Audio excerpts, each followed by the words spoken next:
Hello friends, welcome to our YouTube channel be talented. आज का हमारा टॉपिक है बहुपद, जो कि दूसरा चैप्टर है। अगर आप मेरा पहला चैप्टर वाला वीडियो नहीं देखे हैं तो डिस्क्रिप्शन बॉक्स में लिंक दिया गया है, वहां जा करके देख लें। चलिए चलते हैं दूसरे चैप्टर पे। दूसरा चैप्टर ये है बहुपद। बहुपद को हम पॉलिनोमियल भी कहते हैं। तो फलन p ऑफ यक्स, जरूरी नहीं कि यहाँ पे यक्स हो, y, z, u, v, w कुछ भी हो सकता है।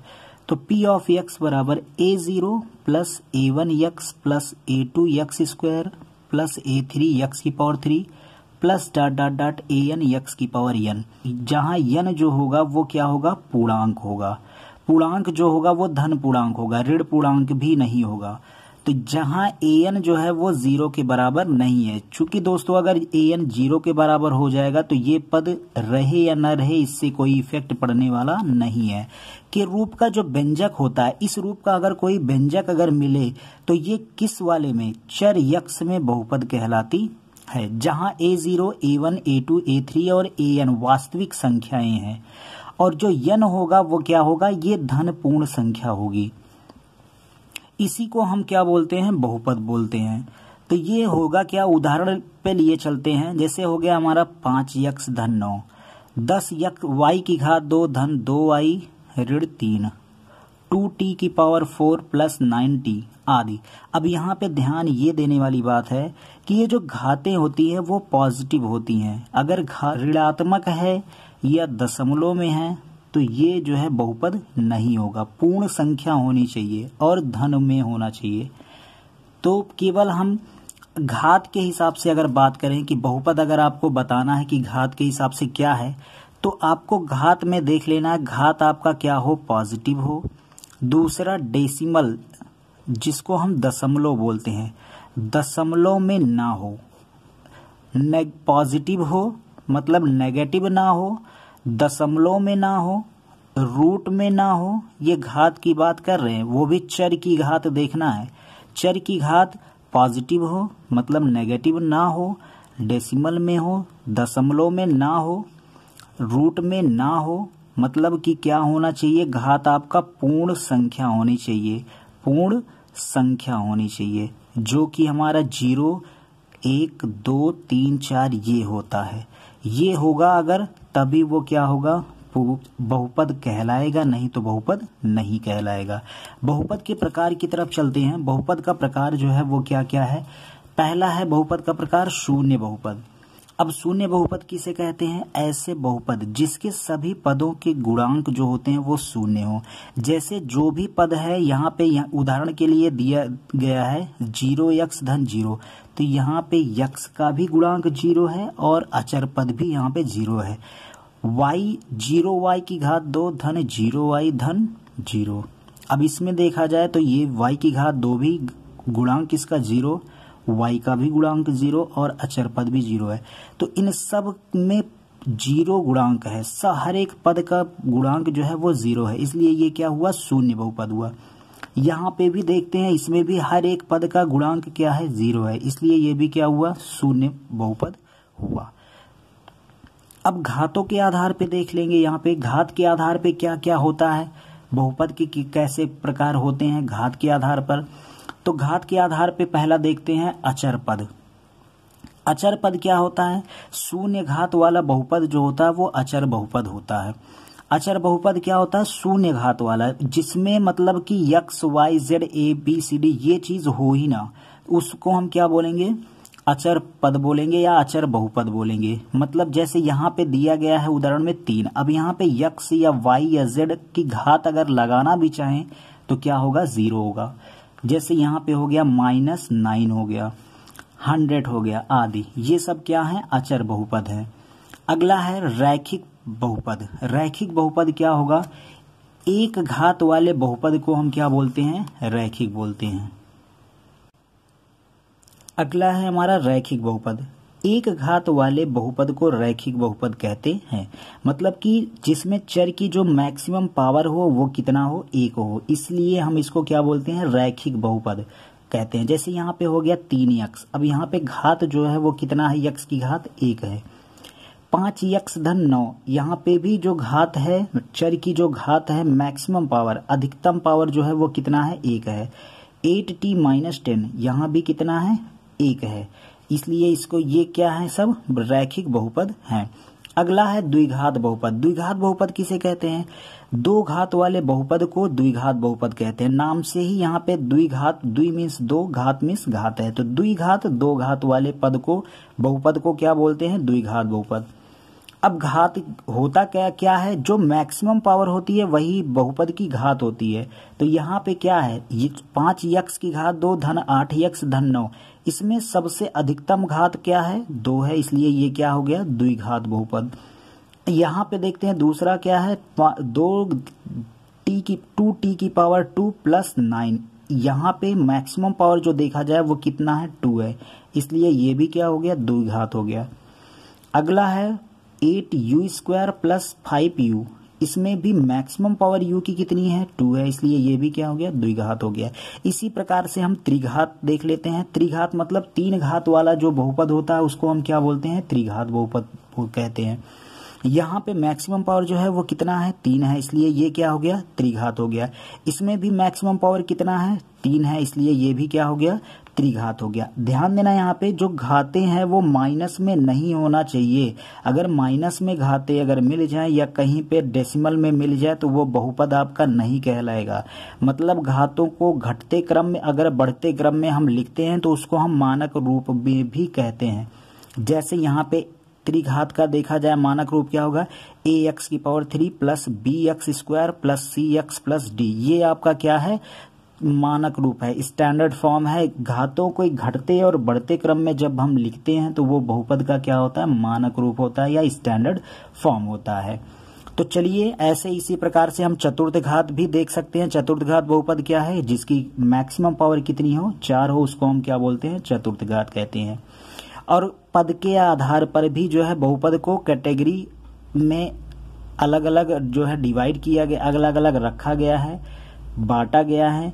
जैसे एक पदीय बहुपद होता है, ऐसे बहुपद जिसमें केवल एक पद हो, जैसे हो गया हमारा 5x, इसमें केवल और केवल एक पद है, इसलिए ये क्या होगा? एक पदीय बहुपद हो जाएगा। द्विपदीय अगर देखा जाए यहाँ पे तो जैसे 5x प्लस 9 हो गया, ये द्विपद है तो ये द्विपदीय हो जाएगा। ऐसे हमारा त्रिपदीय होगा और चतुर्थपदीय भी होगा। तो चलते हैं अब आगे अगले टॉपिक पे, जो कि है हमारा शून्यक। अगला यहाँ पे है हमारा बहुपद के शून्यक। अब शून्यक क्या होते हैं? नाम से ही यहाँ स्पष्ट है, बहुपद के शून्यक अगर वह मान, वह वास्तविक संख्या जिसको हम बहुपद में रखें और पूरे बहुपद का मान क्या आ जाए? शून्य आ जाए, उसी को हम बहुपद के शून्यक कहते हैं। एक वास्तविक संख्या अल्फा बहुपद px का एक शून्यक कहलाती है यदि p ऑफ अल्फा इक्वल 0 हो।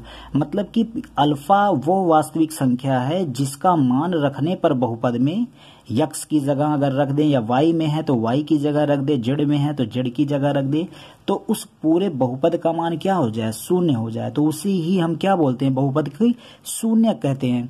जैसे यहाँ पे है एक एग्जाम्पल लिया गया है, यदि p ऑफ x इक्वल है हमारा यहाँ पे x² माइनस 4x प्लस 4। अब यहाँ पे अगर x बराबर यदि 2 रख देंगे तो यहाँ पे क्या हो जाएगा? 2 की घात 2 माइनस 4 गुणे 2 धन 4, तो 2 दूना 4 माइनस 4 दूनी 8 और ये प्लस 4, तो 4 4 8 माइनस 8, ये टोटल मिलके क्या हो गया? 0 हो गया। मतलब कि x बराबर 2 रखने पे बहुपद का टोटल मान क्या हो जा रहा है? 0 हो जा रहा है, इसलिए ये p ऑफ x का एक शून्य क्या हो गया? 2 हो गया। अब ऐसे ही हम देखते हैं यहाँ पे कि अब आलेख से अगर मान लो आलेख दिया गया है किसी बहुपद का, तो यहाँ से हम कैसे उसके शून्य ज्ञात कर सकते हैं? शून्य ज्ञात करने की ये पहला टाइप है, पहली विधि है, कैसे हम ज्ञात करेंगे। इस टाइप से क्वेश्चन एग्जाम में बनते हैं। तो यहाँ पे देख लिया जाए, जैसे आपका दिया गया है, आलेख दिया गया है जो कि बहुपद y बराबर p ऑफ x के शून्यकों की संख्या ज्ञात करना है जिसमें हमको। तो यहाँ पे अगर दिया गया है, देखते हैं यहाँ पे ये पहला आलेख दिया गया है, तो ये तो आपका x अक्ष है और ये आपका क्या है? y अक्ष है। तो यहाँ पे ये आपका आलेख ग्राफ इस टाइप से ये दिया गया है। तो यहाँ पे आपको इसका शून्यक बताना है। ग्राफ दे दिया गया है और आपको शून्यक बताना है। तो यहाँ पे देखना कुछ नहीं है, बहुत आसान है, यहाँ पे देख करके ही हम बता सकते हैं। सबसे पहले यहाँ देखते हैं y बराबर क्या दिया गया है, p ऑफ x दिया गया है। अब इसमें ध्यान देने वाली बात ये है कि अगर यहाँ पे y बराबर p ऑफ x दिया गया है तो शून्यक अभी आपको बताएं कि x का वह मान जो यहाँ पे रखें और क्या दे दे, इसका मान 0 दे दे, वही क्या होगा, बहुपद का शून्यक होगा। तो यहाँ पे अगर हम y बराबर अगर p ऑफ x का मान रख देंगे तो ये p ऑफ x हमारा क्या हो जाएगा, 0 हो जाएगा। मतलब y बराबर क्या आ जाएगा, 0 आ जाएगा।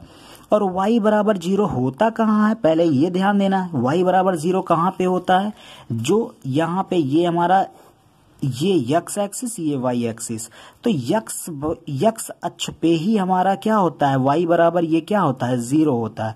और y अक्ष पे हमारा x बराबर 0 होता है। लेकिन आपको बात करनी है केवल y बराबर 0 के लिए, जहां पे आपको शून्यक मिलने वाला है। तो यहाँ पे आपको बहुत ही आसान है। सबसे पहले हम x अक्ष पे देख लेते हैं कि यहाँ पे देखेंगे क्या कि ये ग्राफ जो है वो x अक्ष को कहीं पे काट ही नहीं रहा है। इसका मतलब ये इसके शून्यकों की संख्या क्या होगी, 0 होगी। तो लिखना कैसे है उसको देखते हैं। चूंकि ग्राफ x अक्ष को किसी भी बिंदु पर प्रतिच्छेद नहीं कर रहा है, अतः इसके शून्यकों की संख्या क्या होगी, 0 होगी। अगला ग्राफ देखते हैं। यहाँ पे ये ग्राफ बना हुआ है। अब फिर से वही बात, आपको ये देख लेना है, शून्यकों की संख्या निकालने के लिए क्या देख लेना है कि ये ग्राफ जो है वो x अक्ष को कितने स्थान पे काट रहा है। तो यहाँ पे 1, 2 और ये 3 है, 3 स्थानों पे ये काट रहा है, इसलिए इसके शून्यकों की संख्या कितनी हो जाएगी, 3 हो जाएगी। इसी तरीके से और भी क्वेश्चन लेके चलते हैं, देखते हैं क्या है। ये क्वेश्चन देखते हैं, यहाँ पे ग्राफ इसमें भी दिया गया है, देखते हैं क्या है, यहाँ पे कितने शून्यक होंगे इसके।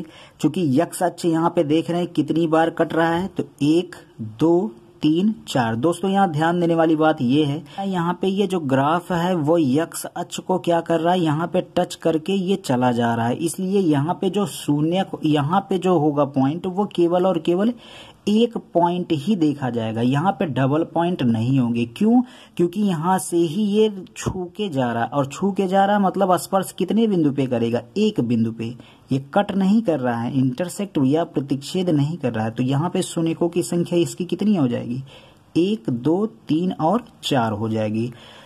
यहाँ पर देखिए दोस्तों, अगर आपको समझ में आया होगा तो यहाँ पे ये कितने शून्यक है, कमेंट बॉक्स में कमेंट करके बताइएगा। और यहाँ पे ये 2 ग्राफ बने हुए हैं, एक ग्राफ ये, एक ग्राफ ये। आप यहाँ पे देख करके बताएं और इसको सॉल्व करें। अगले टाइप पे हम चलते हैं। यहाँ पे दूसरा टाइप क्या है उसको देखते हैं। टाइप 2 क्या है, द्विघात बहुपद p ऑफ x बराबर, जो p ऑफ द्विघात बहुपद का जो स्टैंडर्ड फॉर्म है दोस्तों, वो होता है ax² plus bx plus c होता है। तो यहाँ पे आपको करना क्या है, इसके शून्यक कितने होंगे पहले उसको जानना है। जितनी घात होती है उतने उसके जो मैक्सिमम जो पावर होती है किसी भी बहुपद का, उतने उसके क्या होते हैं, शून्यक होते हैं। तो यहाँ पे द्विघात है मतलब 2 पावर है और मैक्सिमम पावर 2 है, तो इसके शून्यक कितने होंगे, 2 होंगे। तो इसके शून्यक 2 हैं। अगर यही त्रिघात होता तो उसके कितने शून्यक होते, 3 होते। चतुर्थ घात होता तो कितने शून्यक, 4 होते। तो यहाँ पे देखेंगे इसके शून्यक और गुणांकों के बीच संबंध जो है उसको हम निकालेंगे, क्योंकि इससे दोस्तों एग्जाम में क्वेश्चन बहुत ज्यादा पूछे जाते हैं। तो इसको देखते हैं कैसे है। पहले फार्मूला हम लोग पढ़ते हैं, उसके बाद में इस पे क्वेश्चन लगाते हैं। तो यदि द्विघात बहुपद p ऑफ x बराबर ax² plus bx plus c के शून्यक अल्फा तथा बीटा है, तो शून्यकों का योगफल और शून्यकों का गुणनफल दिया गया है। दोस्तों यहाँ पे होता क्या है, शून्यकों का योगफल मतलब शून्यक को अगर योग कर ले, that is alpha plus beta, ये होता है -b/a। यहाँ पे गुणांकों के बीच ये a b c जो है वो क्या है, गुणांक है। किसके किसके, यहाँ पे x² का गुणांक a, x का गुणांक b और अचर पद हमारा क्या है, c है। तो ये a b c गुणांक है और अल्फा और बीटा इसके क्या है, शून्यक है। तो इन्हीं के बीच जो रिलेशन है वो 2 रिलेशन होते हैं। अल्फा प्लस बीटा बराबर ये होता है -b/a और गुणनफल अल्फा बीटा बराबर होता है c/a। यहाँ पे याद करने का एक तरीका आपको बता रहे हैं हम। याद करने का एक तरीका बता रहे हैं दोस्तों। जैसे यहाँ पे होता है ax² plus bx plus c होता है, ये आपका क्या है, द्विघात बहुपद है।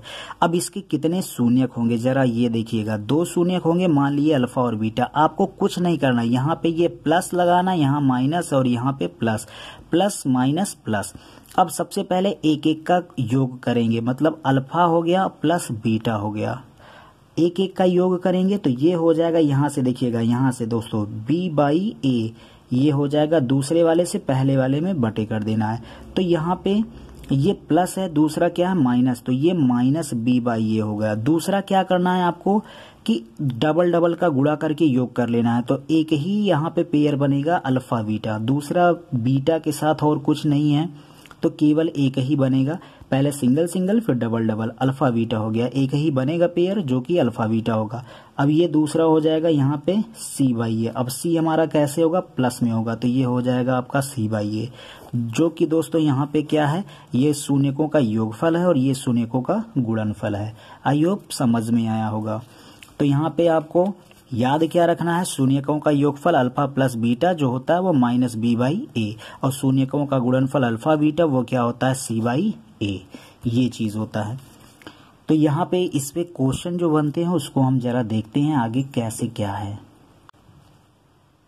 लिए चलते हैं आपको दूसरे क्वेश्चन की तरफ, जो कि उसी से रिलेटेड है, जो कि शून्यकों का योगफल और गुणनफल से संबंधित है। कह रहा है कि निम्न बहुपदों के शून्यक ज्ञात कीजिए और उनके गुणांकों और शून्यकों में संबंध सिद्ध कीजिए। संबंध सिद्ध करना है, जो अभी हम संबंध देखे जो कि अल्फा प्लस बीटा बराबर माइनस b/a था और अल्फा इंटू बीटा बराबर था हमारा c/a था, उसको हम सिद्ध भी करना है हमें। तो पहला क्वेश्चन है हमारा x² प्लस 4x माइनस 5, तो इसी को हम ले चलते हैं। बाकी क्वेश्चंस यहाँ पे 4 दिए गए हैं टोटल, तो एक पहले हम पहला करते हैं। तो दिए गए बहुपद हमारा क्या है, ये जो दिया गया बहुपद है वो क्या है, पहला px बराबर x² धन 4x ऋण 5 है। तो सबसे पहले यहाँ से शून्यक निकालेंगे हम, शून्यक जब निकल जाएगा तभी हम संबंध की सत्यता की जांच कर पाएंगे। तो शून्यक के लिए क्या करना बेटा, यहाँ पे px बराबर क्या कर देना, आपको 0 कर देना। इस बहुपद को हम 0 के बराबर कर लेंगे, तो x² धन 4x माइनस 5 बराबर क्या हो गया, 0 हो गया। अब आपको कुछ नहीं करना है, सबसे पहले आपको यहाँ पे गुणनखंड काट लेने हैं। तो गुणनखंड तो सबको आता होगा, यहाँ पे 1 है, 1 गुणे 5, 5 इक्के 5, 5 का ऐसा फैक्टर करना है कि माइनस करने पे यहाँ पे जो लास्ट चिन्ह होता है वही देखना है, माइनस करने पे कितना आना चाहिए, 4। तो यहाँ पे 5 इक्के 5 बनेगा, 5 में से 1 जाएगा, 4 बनेगा। तो ये जो बीच वाला पद है वहां पे हम लिख देंगे 5 माइनस 1। उसके बाद में अगले स्टेप में क्या करना है, इसको क्या करना है, बारी बारी से गुणा कर देना है। तो ये हो जाएगा 5 गुणे x 5x प्लस माइनस का माइनस 1 गुणे x 1x, बाकी सब कुछ एज इट इज रखा गया है। दोस्तों यहाँ केवल गुणनखंड काटा गया है, इसमें दोनों में कॉमन x है, तो यहाँ x बचा प्लस यहाँ बचा 5 बचा, इन दोनों में कॉमन क्या है, -1, तो यहाँ पे बचा x माइनस माइनस प्लस और ये बच गया 5 बराबर कितना है, 0। फिर दोनों में क्या करना है, यहाँ पे दोनों में फिर आपको ले लेना है कॉमन। तो यहाँ पे 5 x धन 5 कॉमन आ गया, यहाँ बचेगा x और यहाँ बचेगा ऋण 1 और ये बराबर 0। अब यहाँ पे शून्य कैसे निकलेगा, यदि बारी बारी से इसको, क्योंकि दोस्तों यहाँ पे इनका गुणनफल जो मिल रहा है वो क्या मिल रहा है, 0 के, तो इसलिए अगर ये 0 होगा या तो ये 0 होगा या तो ये 0 होगा, तो एक एक यहाँ पे 0 के बराबर करके देख लेते हैं। यहाँ पे x के 2 मान निकल जाएंगे। यदि x धन 5 बराबर 0 तो x बराबर कितना हो जाएगा, -5। यदि x माइनस 1 बराबर 0 तो x बराबर कितना हो जाएगा, माइनस है तो इधर आएगा प्लस, तो +1 हो गया। मतलब x बराबर -5 और x बराबर 1 ऐसे मान हैं जो बहुपद में रखने पर बहुपद का मान क्या दे देंगे, 0 दे देंगे। इसलिए ये दोनों क्या हो गए, बहुपद के शून्यक हो गए। अतः बहुपद के शून्यक जो हो गया वो -5 और 1 है। अब क्या करना है, संबंध की सत्यता की जांच करना है। तो बहुपद में सबसे पहले यहाँ पे देख लेना है कि px बराबर जो बहुपद था उसमें जो गुणांक है वो क्या क्या है। तो गुणांक यहाँ पे आपको करना क्या है, इसको हम ax² plus bx plus c से कंपेयर कर लेते हैं। तो यहाँ पे क्या है ax², तो a की जगह यहाँ पे कितना है 1 है यहाँ पे, और प्लस bx, तो b की जगह कितना है 4 है, तो b बराबर 4 हो गया। प्लस c होता है दोस्तों, तो यहाँ पे प्लस नहीं बल्कि माइनस है, तो c बराबर हमारा कितना हो जाएगा -5 हो जाएगा। तो और शून्यक जो हमारा एक आ गया -5 और दूसरा आ गया 1, तो अल्फा बराबर -5 बीटा बराबर 1। अब जो शून्यकों का योगफल होता है वो क्या होता है, अल्फा प्लस बीटा बराबर -b/a। देखते हैं यहाँ पे मान सबका रख देते हैं, अगर LHS बराबर RHS आ गया तो ये सिद्ध हो जाएगा। तो यहाँ पे अल्फा बराबर -5 और बीटा बराबर 1, यहाँ अल्फा बराबर -5 और बीटा बराबर 1, तो ये हो जाएगा। और यहाँ पे क्या करना है, b और a का मान रख देना है, तो b का मान यहाँ पे कितना है 4 है, तो माइनस ये हो जाएगा 4, और अपान ये a का मान कितना है 1 है, तो -4/1 हो गया। प्लस माइनस का माइनस और 4, 5 में से 1 जाएगा 4, और बड़ा माइनस में है तो इसलिए -4 हो जाएगा। -5 + 1 ये होता है -4, तो -4 इधर भी आया, -4 इधर भी आया, तो LHS बराबर आपका क्या हो गया, LHS बराबर RHS। तो ये संबंध की सत्यता की जांच हो गया। अब दूसरा लिए चलते हैं जो कि है गुणनफल। तो अल्फा इंटू बीटा जो होता है वो होता है माइनस अल्फा इंटू बीटा जो होता है वो होता है c/a। यहां देखते हैं अल्फा इंटू बीटा जो होता है शून्यकों का गुणनफल, अल्फा बीटा बराबर c/a। तो अल्फा का मान -5, बीटा का मान 1 है, और c का मान हमारा क्या था -5 था, तो ये हो जाएगा -5 और अपान 1 a का मान कितना था 1, तो 5 × 5 -5, और ये भी इधर भी -5, तो LHS बराबर RHS यहाँ भी आ गया। तो इसलिए संबंध की सत्यता की जांच हो गई, मतलब शून्यकों का योगफल भी आपका सही हो गया और शून्यकों का गुणनफल भी आपका LHS बराबर RHS आ गया। इसी टाइप से सेम ऐसे ही हम दूसरे क्वेश्चन पे चलते हैं, जो कि हमारा दूसरा क्वेश्चन था वो बहुपद px जो हमारा था वो 3t² + 5t था। तो यहाँ पे देखते हैं इस टाइप के क्वेश्चन पूछ लिए जाते हैं। यहाँ पे दो बच्चे थोड़ा कंफ्यूज हो जाते हैं कि यहाँ पे c क्या है, वहीं पे गड़बड़ी कर देते हैं। तो सबसे पहले यहाँ पे शून्यकों के लिए क्या करना है, इसी को हम बराबर 0 के कर लेते हैं। तो यहाँ पे 0 के बराबर क्या है, यहाँ पे दो गुणनखंड काटना है। अब गुणनखंड यहाँ पे कुछ करना ही नहीं है, क्योंकि यहाँ पे कॉमन लेने पे सीधा सीधा इसका गुणनखंड हो जा रहा है। तो यहाँ दोनों में कॉमन कितना है t है, तो यहाँ कितना बच जाएगा 3t, और यहाँ +5 बच जाएगा, बराबर 0 हो गया। ये गुणनखंड हो गया यहाँ पे। अब क्या करना है, यहाँ पे t बराबर 0 कर लेना है पहले, तो t का मान यहाँ बराबर 0, और दूसरा क्या है 3t + 5 बराबर 0 यहाँ पे लेना था, तो ये हो जाएगा हमारा 3t + 5 = 0, तो t बराबर -5/3 हो गया। मतलब t बराबर 0 और t बराबर -5/3, यही दोनों क्या हो गए, शून्यक हो गए। तो बहुपद के शून्यक 0 और -5/3 आ गया। अब संबंध की सत्यता की जांच एकदम सेम उसी टाइप से करेंगे जैसे पहले वाले क्वेश्चन में किए थे। बहुपद के पहले यहाँ पे देख लेते हैं गुणांक क्या क्या है। तो a बराबर यहाँ पे 3 है, b बराबर यहाँ पे 5 है, और c बराबर कितना है 0 है। तो शून्यक जो है वो पहला वाला 0 आया था, तो अल्फा बराबर 0, और बीटा बराबर हमारा कितना आया था -5/3 आया था।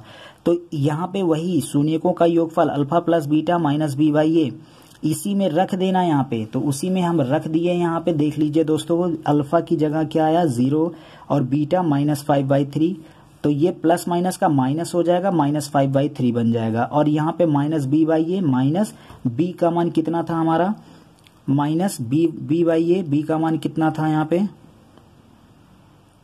5 था, b का मान हमारा 5 था, और a का मान कितना था 3 था, तो -5/3 इधर भी आ गया। तो LHS बराबर RHS ये भी हो गया।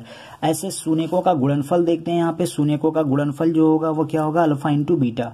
तो अल्फा इंटू बीटा जो था वो c/a था, तो अल्फा का मान 0 और बीटा का मान -5/3, तो 0 इंटू करेंगे कुछ भी तो ये क्या हो जाएगा 0 हो जाएगा।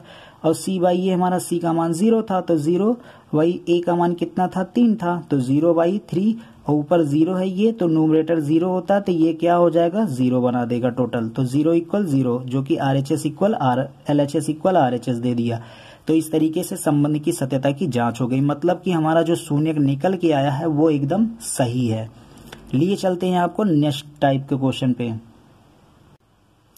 यहाँ पे दोस्तों एक चीज और आपको समझाना है कि जो यहाँ पे थर्ड क्वेश्चन आपको दिए थे वो x⁻³ + 2√2 यक्स माइनस 6 था। तो यहाँ पे आपको थोड़ा सा दिक्कत होता है जो रूट वाले क्वेश्चंस होते हैं उसका गुणनखंड काटने में। तो आपको समझा रहे हैं, समझिएगा इसको बहुत अच्छे तरीके से। कुछ करना नहीं रहता है, रूट वाला क्वेश्चन जो होता है वो और इजी होता है। वो कैसे हो इसको देखना। यहाँ पे x square plus 2√2x minus 6 है। तो यहाँ पे इसको हमको अगर फैक्टर करना है तो कैसे करना है, क्योंकि शून्य तभी निकल पाएगा जब यहाँ पे फैक्टर हो पाएगा। तो कुछ करना नहीं है, यहाँ पे एक है, एक का गुणा 6 से करेंगे 6 के, यहाँ पे एक है, एक का गुणा 6 से करेंगे 6 के 6 हो गया। अब 6 जब हो गया यहाँ पे तो आपको कर क्या लेना है, यहाँ पे देखना क्या है, क्योंकि 6 का ऐसा फैक्टर करना है कि माइनस करने पे यहाँ पे कितना आना चाहिए, 2√2 आना चाहिए। तो 6 को हमको 2, यहाँ पे रूट में 2 है तो 2 को अलग कर लेना है यहाँ पे। तो पहले यहाँ पे देखना है यहाँ पे कि 2 6 का फैक्टर बनेगा क्या। 6 का फैक्टर बन जाएगा तो 2 तिहाई 6। अब इस 2 को आप √2 में रख लो, √2 और यहाँ पे √2 गुणे √2 कर लो। √2 गुणे √2 हो गया। इस 2 को हम √2 गुणे √2 लिख सकते हैं, क्योंकि √2 गुणे √2 कितना होता है, 2 होता है। अब बाकी जो बचा है वो 3 है। वो 3 का अब आपको ऐसे कि अब इससे आपको मतलब नहीं है, तो 3 का ऐसा फैक्टर करना है, 3 का आपको ऐसा फैक्टर करना है कि यहाँ पे माइनस करने पे कितना आना चाहिए, 2 आना चाहिए। तो ये चीज आपको देखना है। तो 3 का ऐसा फैक्टर 3 इक्के 3, 3 में से 1 जाएगा 2 हो जाएगा। तो 3 यहाँ पे 1 लगा देना है और 1 इसके साथ में लगा देना है। तो ये आपका फैक्टर बन जाएगा। ये हो जाएगा जो कि 3√2 और 1√2 यही होगा। गुणा करके देख लीजिए दोस्तों, 2 √2 गुणे √2 2 और 3 इक्के 3, 3 दूनी 6 हो जाएगा। और घटाने पर जरा देख लीजिए, 3√2 में से 1√2 जाएगा, कितना आएगा 2√2, जो कि ये बन जाएगा। तो यहाँ पे ये फैक्टर आराम से कर सकते हैं। तो ये हो जाएगा यक्स स्क्वायर प्लस 3√2 और माइनस √2 और यक्स माइनस 6। अब इसके बाद में आपको केवल करना क्या, गुणा करना है, उसके बाद में कॉमन लेते हुए चले जाना है और फैक्टर आपका हो जाएगा। तो आई होप समझ में आया होगा। अगर क्वेश्चन समझ में आया है तो वीडियो को लाइक जरूर कर दीजिएगा। अगला है यहाँ पे देखते हैं, चलते हैं नेक्स्ट टाइप क्वेश्चन पे। दोस्तों यहाँ पे एक अच्छा क्वेश्चन आया है, यहाँ पे देखते हैं इसको कैसे लगाना है। यदि बहुपद a की घात 2 धन 9 यक्स स्क्वायर धन 13 यक्स धन 6a का एक शून्यक दूसरे का व्युत्क्रम है। यहाँ पे ध्यान दीजिएगा, एक शून्यक दूसरे शून्यक का क्या है, व्युत्क्रम है। तो a का मान ज्ञात कीजिए। इस टाइप के क्वेश्चन एग्जाम में बहुत पूछे जाते हैं, तो इसको ध्यान से देखिएगा। तो करना क्या है, यहाँ पे बहुपद px बराबर जो है वो ये आपका दिया गया है। अब यहाँ पे जरा कोफिशिएंट की बात कर ले, जिसको हम गुणांक कहते हैं। गुणांक यहाँ पे इसको हमको कंपेयर करना पड़ेगा किससे, ax square plus bx plus c से। तो यहाँ पे a की जगह कितना है, a स्क्वायर प्लस 9 है, तो जो कि a की जगह हमारा a स्क्वायर प्लस 9 है, और b की जगह कितना यहाँ पे 13 है, और c की जगह कितना है 6a है।